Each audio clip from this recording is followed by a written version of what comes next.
5, 4, 3, 2, 1. JENergy!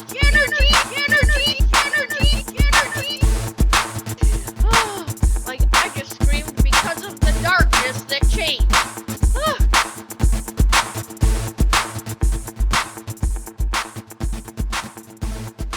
Hey everybody, it's me, your girl, Jenny McKinney, coming at you on Taco Tuesday. Get it, Taco Tuesday? Go Tuesday. Same. AKA JENergy. So let's kick this week off with some funny shiz. Put that kitchen knife down because laughing with sharp objects gets people hurt. Get you hurt. Okay, so some funny things that have happened this week. Let's see. So about a month ago, we got a dog named Linus Buddy. He's a Schnauzer mix. Had him about a month now. The other day, I'm giving him a bath. I'm wiping his ear. I think there's peanut butter on his ear. Next thing I know, the peanut butter is not coming off. I don't know how he would have gotten peanut butter on his ear. And I look, and it's a freaking tick. Oh, my God. Freak me out. I do not do well in emergency situations. I'll tell you more on that in a little bit. But come to find out, it's a tick. Okay? We run them up. Well, I run them up to the vet. Get up there. And then they take him back, take it off. Okay. It was on his ear. And so then I asked the guy, I said, hey, I feel like a terrible dog, Mom. Like, how long has that thing been on there? And he's like, oh, it's hard to tell. But then he told me that I shouldn't be worried because people bring their animals in all the time to have ticks removed, but actually they're the animal's nipple. Who takes their animal in to get their tick nipple removed? Tick nipple. I mean, we need to start that trend, tick nipple. Oh my God. Okay. Then I thought, okay, let's get him on some flea and tick medication. So I told Josh I would order it from Chewy online. And I said, hey, I got a coupon at home, which would make that a chew-pon.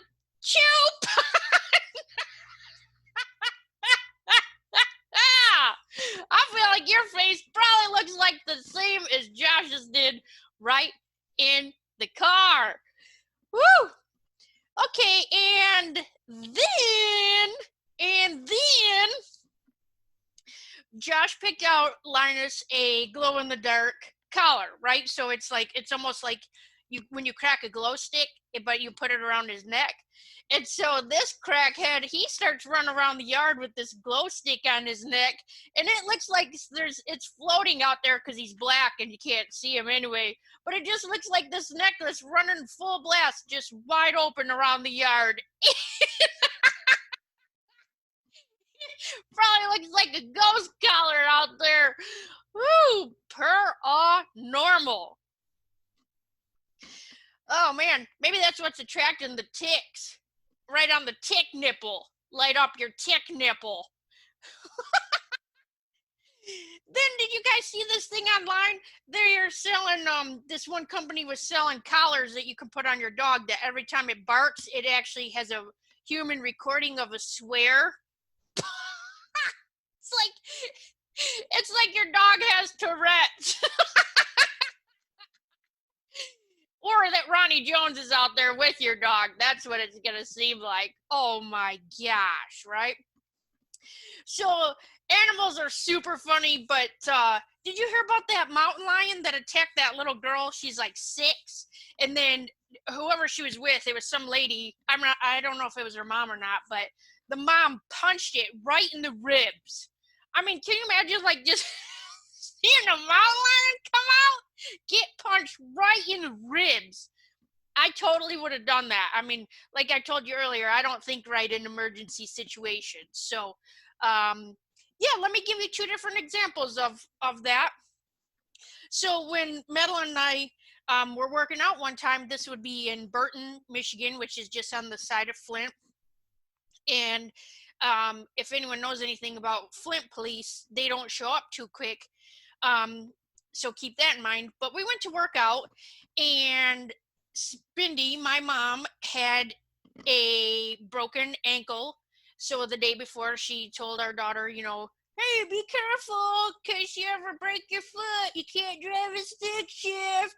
And then that night, she fell off the curb or fell off the stupid porch, whatever, and broke her ankle, broke her foot for like the 127th time. So, yeah, so she had a broken leg, broken foot, whatever the hell, and she had a stick shift. So we had to switch cars. She had like a Honda Civic stick shift. Okay, basically like a penny racer that I can't get anywhere in. That sounds like a Jetson mobile. It's like, right, just like that. So then Madeline and I go to the gym. We're at the gym. We're working out. And when I had walked in, I hung my keys up and we went and worked out. Well, she was doing something, so I went to the massage chairs at the end of workout, and I'm in there. And when you get kind of like a bad juju feeling? Well, my butt squeezes real tight when I get around somebody that has bad juju. And I know that now because that's exactly what happened. So I'm in the massage chair, not too relaxing. Not too relaxing when your butt's all squinched up. Squinched. It's a technical term. Go ahead and look that up later. But this kid walks in, he sits down and he's like, hey, did you have a good workout? Well, something told me like, hey, keep an eye on this turd. So I was like, yeah. And he's trying to make small talk. Well, he didn't have workout clothes on, so I knew that was kind of weird.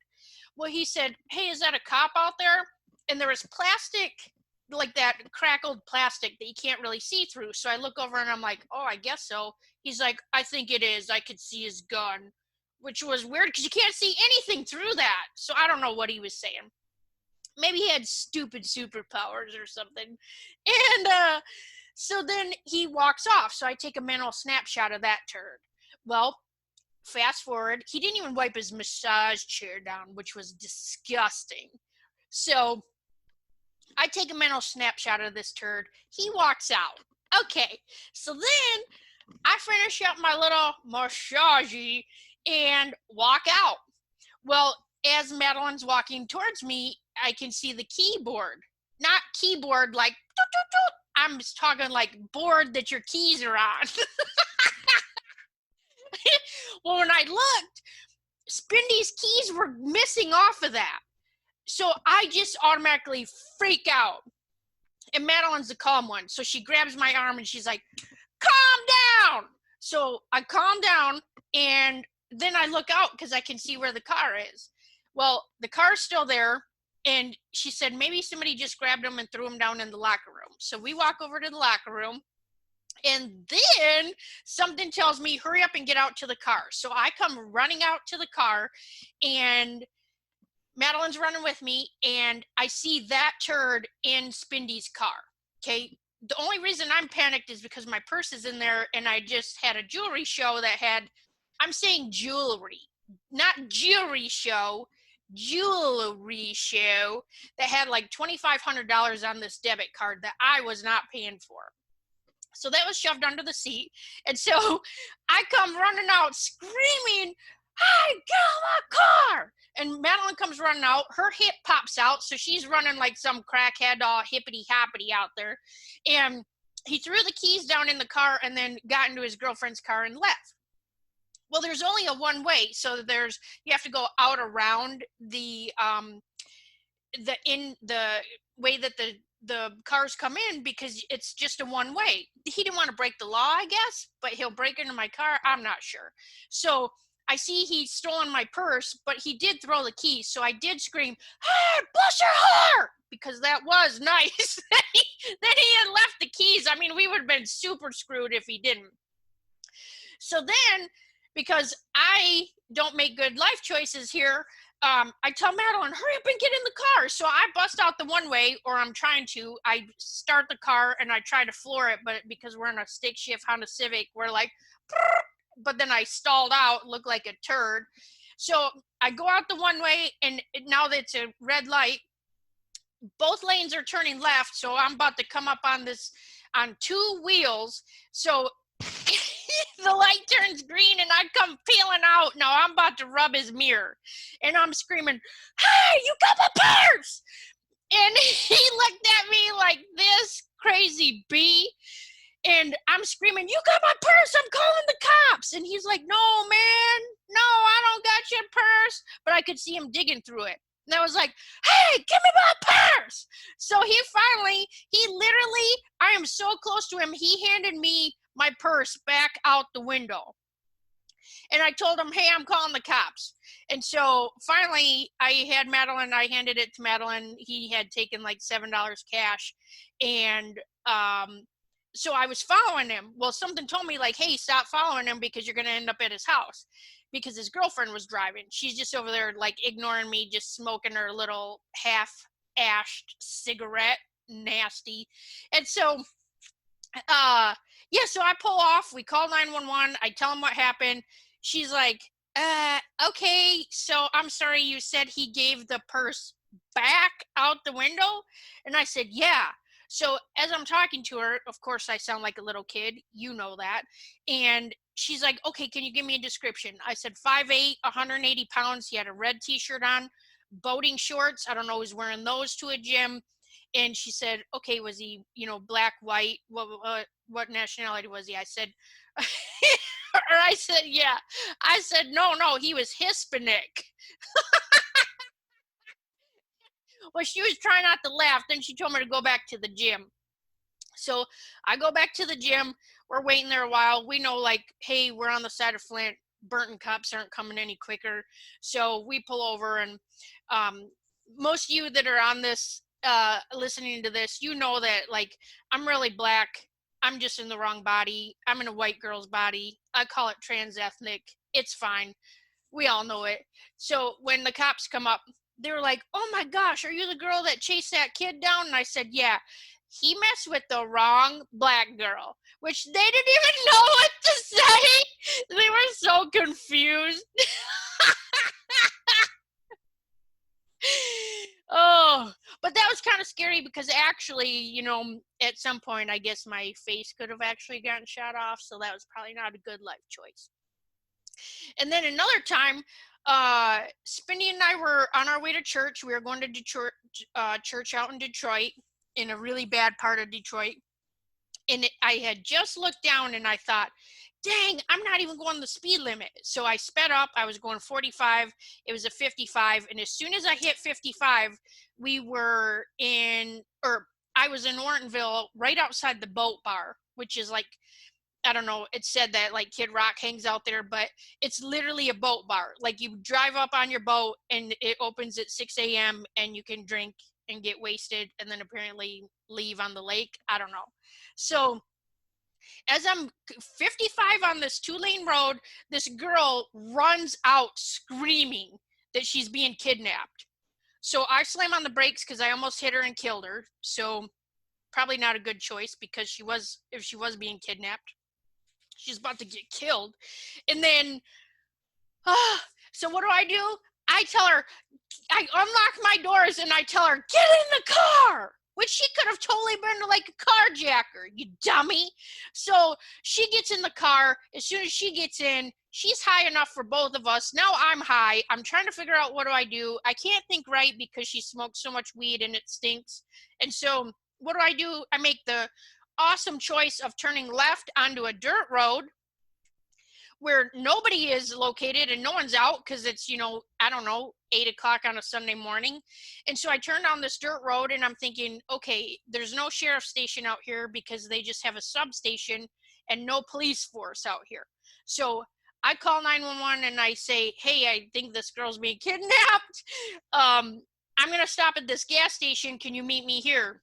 And thank goodness a cop had been coming over there, and he had been driving by and stopped at the gas station. Well, she was so wasted, she jumped out of the car and he threw her to the ground. And long story short, come to find out, she was totally wasted. She was literally drunk and high, and her friends were just trying to get her in the car, and she screamed she's being kidnapped.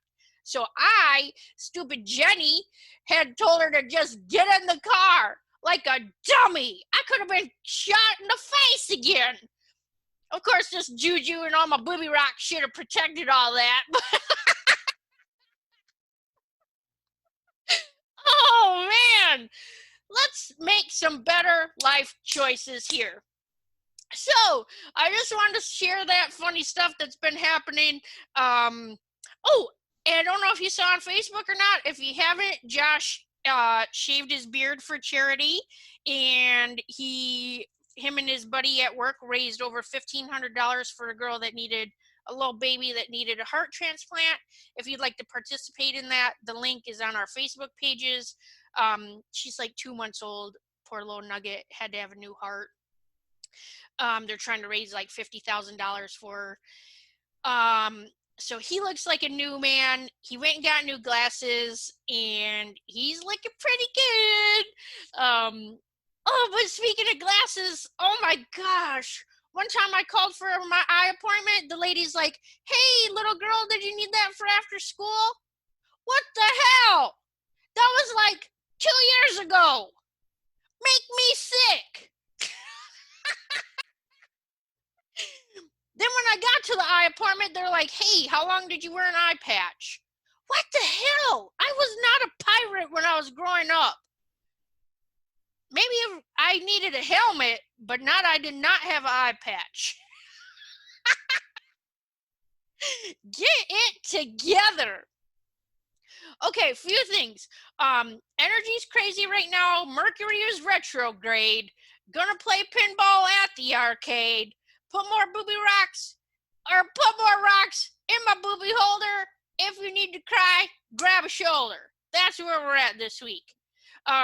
I want you to know how awesome you are. You're totally amazing. You're worth it. And you have to tell yourself that. Yell that right at yourself, right in the mirror, or in the car, or wherever you're at. Tell yourself that you love you sexy bitch. So next week, I'm going to come at you with a new format. I got some exciting new things in the works, and yeah, tell your friends to come and listen, and just to laugh with us. The more we all laugh together, the better the world is. I just got chills. Yeah, high kick, bow. All right, Nuggets. Well, I hope you have a week that's full of glitter. Stay sane, stay grounded, and if you need any resources or any good juju out there, holler at your girl over here.